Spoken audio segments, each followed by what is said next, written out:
Everyone who gets into healthcare has a desire to help people, but just helping isn't good enough anymore. The best of the best are the people who impact lives on a daily basis.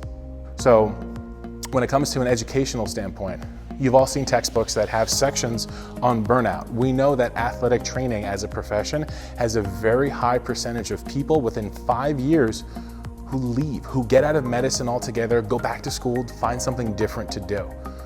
We know that the current standard, the current environment for ETs doesn't foster longevity. Are there people out there who love what they do, love being on the field, and are in the profession for 30+ years?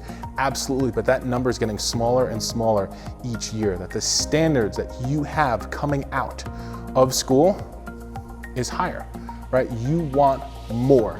At NJ Spinal Wellness, we had a group of remarkable people who came together for that same idea, that we can be something more. So let me tell you a little bit about my story.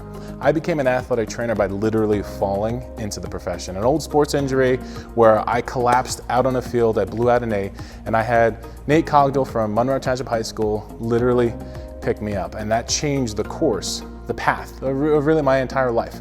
So going to Seton Hall and becoming an athletic trainer was one of the best choices that I ever made, because it helped me find NJ Spinal Wellness, a place where you truly have the opportunities to impact people on a larger scale. So we have this ecosystem with physical therapists, chiropractic physicians, massage therapists, occupational therapists, nutritionists, functional medicine doctors, orthopedic surgeons, and everyone has an equal voice to be an advocate on behalf of a patient. We see all walks of life, whether it's a 6-year-old girl with cerebral palsy, a 94-year-old former boxer, and everything in between. We see people from middle school athletics, high school athletics, college, and even pro athletes like Mariano Rivera. Other clinics, other settings, they use athletic trainers in a very limited way. They put the handcuffs on them.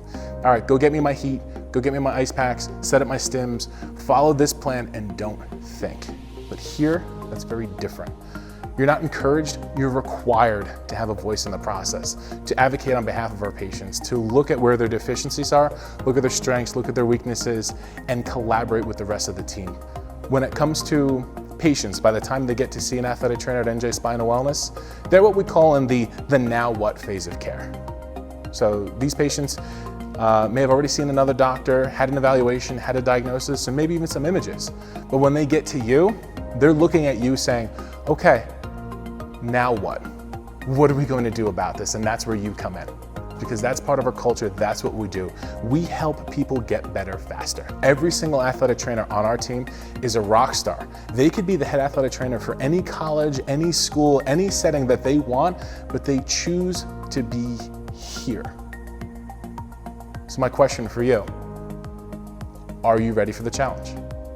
Are you ready to get better faster? Because if you are, and if you have high standards, and if you want something more, our doors are open.